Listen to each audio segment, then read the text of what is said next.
नमस्कार मेरे प्यारे साथियों, आप सभी का संस्कृति आईएएस के यूट्यूब प्लेटफॉर्म पर तहे दिल से स्वागत है। आज हम देखेंगे साउथ इंडिया की जो रिवर्स हैं उसके बारे में। उसके साथ साथ पेनिनसुलर जो इंडिया है वहाँ पे जो इम्पोर्टेंट रिवर्स हैं वहाँ से कौन कौन से क्वेश्चंस आए हैं, उसके थ्रू क्या क्या क्वेश्चंस बन सकते हैं, उन सब के बारे में अच्छे से समझेंगे। उनकी सारी जानकारी यहाँ पे एक वीडियो के माध्यम से समझ लेंगे। सबसे पहला क्वेश्चन क्या पूछ रहा है कि सोन, नर्मदा और महानदी निकलती है कहाँ से? पलामू पहाड़ से, अमरकंटक से, पूर्वी घाट से, अरावली से। तो ये 2000 में आया था। उसके बाद आपको पता है कि छत्तीसगढ़ और एमपी अलग अलग हो गए, है ना, ये आपको पता ही होगा। तो यहाँ पे अब जो महानदी है उसे हम अमरकंटक से नहीं मानते हैं, ये बात ध्यान रखिएगा। लेकिन फिर भी अगर ये एक साथ आते हैं तो आंसर क्या आएगा? ये हो जाएगा अमरकंटक। अमरकंटक एक पठारनुमा शेप है, तो वो ध्यान रखेंगे। वहीं से निकलती है अमरकंटक, जो प्लेट्यू वाला हिस्सा है वहाँ से। दूसरी चीज़, जब आप देखेंगे ये कौन से ज़िले में आता है, तो अनूपपुर में आता है। ये एमपी के अनूपपुर में आता है। लेकिन ये 2000 का क्वेश्चन है, सन 2000 का, इसीलिए बता रहा हूँ कि भैया ये एक साथ माना जाता है, अदरवाइज ये अलग अलग माना जाता है। दूसरी बात, जब हम इस एग्जाम्पल को देखते हैं, क्यों? क्योंकि ये वाला एरिया अमरकंटक का है। तो यहां से देखो, यहां से इस डायरेक्शन में जो नॉर्थ ईस्ट है, इस तरफ कौन जा रहा है? इस तरफ जा रही है सोन। जब आप इधर जाएंगे तो ये वाला हिस्सा सीधे सीधे किसका हो जाता है? वेस्ट का हो जाता है। तो इसमें जाती है महानदी। फिर आप इधर जाएंगे तो इधर हो जाती है नर्मदा, और ये हो जाता है आपका वेस्ट का हिस्सा। ये ईस्ट हो गया और ये वेस्ट हो गया, पश्चिम हो गया। ये ध्यान रखना है, ये नर्मदा है। तो ये चीज़ बहुत इंपॉर्टेंट हो जाती है कि एक एग्जाम्पल है कि जहाँ से एक जगह से ही अलग अलग डायरेक्शंस में नदियाँ निकलती हैं, और ये चीज़ बहुत इंपॉर्टेंट है। ठीक है, चलिए अगले क्वेश्चन पे चलते हैं। अगला क्वेश्चन क्या कह रहा है? पश्चिम की ओर वेस्टवर्ड्स प्रवाहित होने वाली नदियां कौन सी हैं? पश्चिम की ओर प्रवाहित होने वाली नदियां कौन सी हैं? पहला नर्मदा, ताप्ती, राप्ती।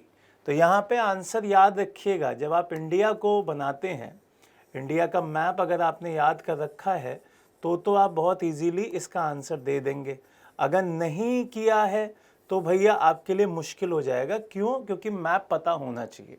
नर्मदा की बात करें तो नर्मदा इधर, अगर ताप्ती की बात करें तो इधर, और अगर राप्ती की बात करें तो इधर। तो इसका मतलब राप्ती हट गया इसमें से।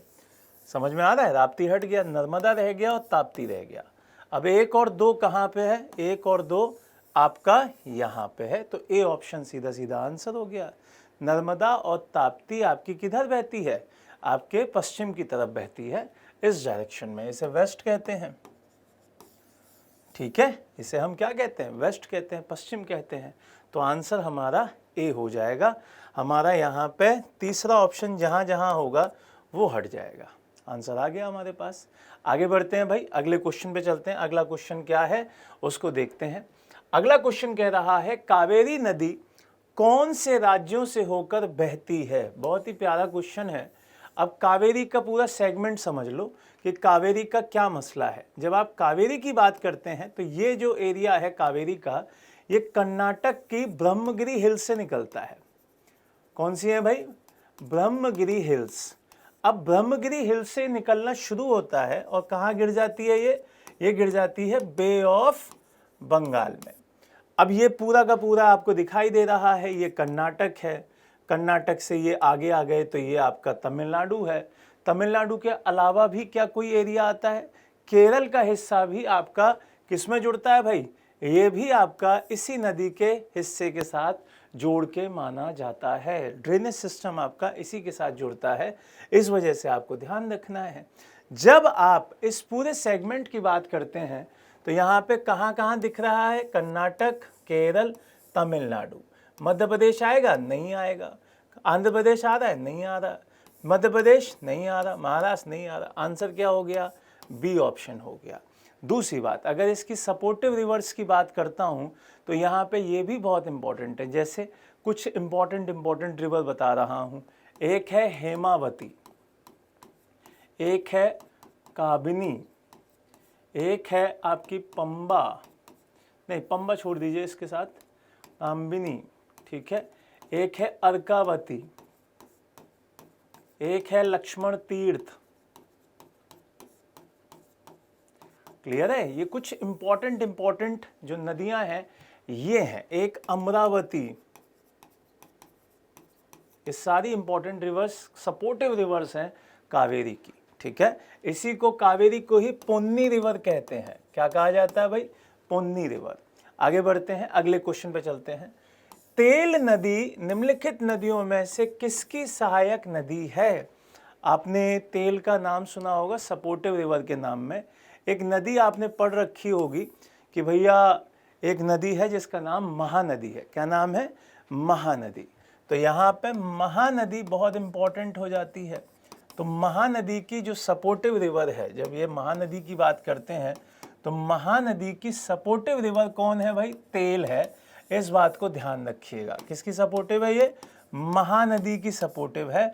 और ये चीज़ आपके लिए इंपॉर्टेंट हो जाती है। दूसरा, घग्गर, बागमती, गंडक, कमला, ये सारी की सारी नहीं है, उपयुक्त में से कोई नहीं। क्यों? क्योंकि महानदी की है। समझ में आ रहा है? किसकी है भाई? महानदी की है। ये आपको ध्यान रखना है। अगर महानदी की और सपोर्टिव नदियों की बात करूं तो एक सपोर्टिव नदी है शिवनाथ, हंसदेव, समझ में आ रहा है? एक तेल है, मांड है, एक इब है। ये सारी की सारी सपोर्टिव हैं महानदी की। क्लियर हुआ?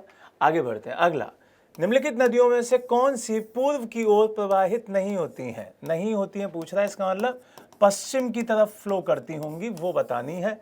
तो गंगावली, नर्मदा, नर्मदा करती है, गोदावरी नहीं करती, फिर कृष्णा नहीं करती है।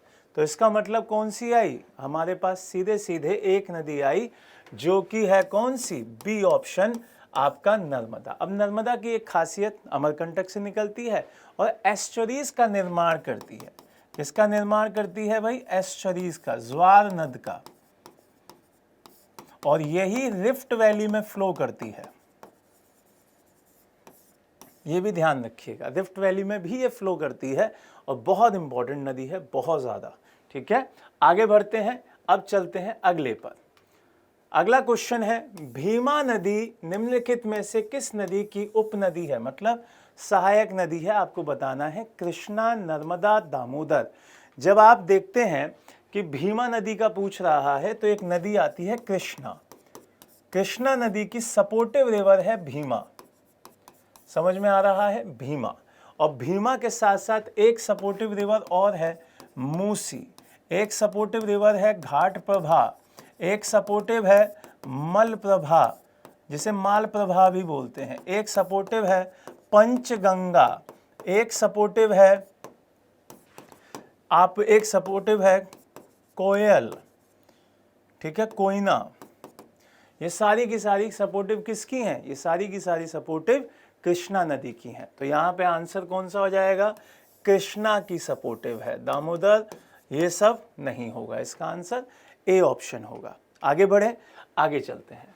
निम्नलिखित में से कौन सी भारत में प्रायद्वीपीय नदी प्रणाली की विशेषता है? प्रायद्वीपीय मतलब ये वाला हिस्सा, उसकी विशेषता है।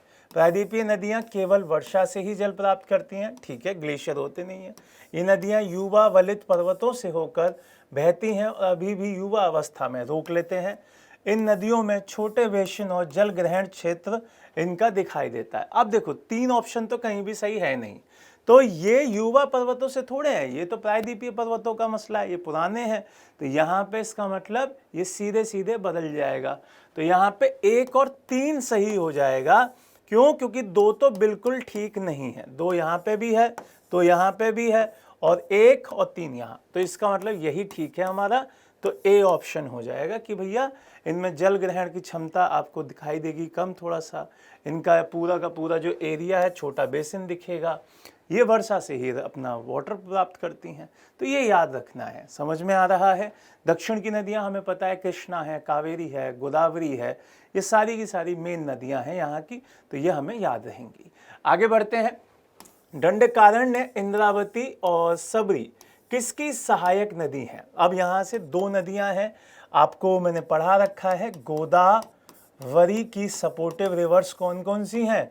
सीधे सीधे आपको वर्धा दिखाई देगी, एक आपको पेनगंगा दिखेगी, आपको एक वेनगंगा दिखेगी, जो मिलके क्या बन जाती हैं? प्राणहिता। एक आपको मंजरा दिखेगी, परवरा दिखेगी। ये सारी की सारी जो नदियां हैं, इंद्रावती दिखेगी, सबरी दिखेगी, These all are supportive of Godavari. किसकी हैं भाई? गोदावरी की हैं। ये सारे ऑप्शन गलत, यहाँ पे आंसर हो जाएगा बी ऑप्शन। क्लियर हुआ? आज का हमारा एक और क्वेश्चन, सोन नदी की उत्पत्ति स्थल अमरकंटक में कहाँ से होती है? तो यहाँ पर राजमहल हिल्स, महादेव हिल्स, मैकालू हिल्स, मैकाल श्रेणी।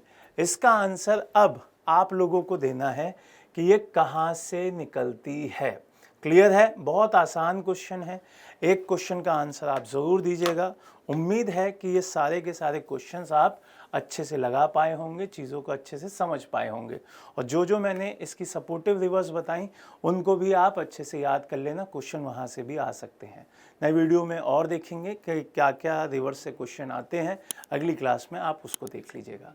Thank you so much. आज के लिए बाय बाय, टेक केयर, जय हिंद, जय भारत।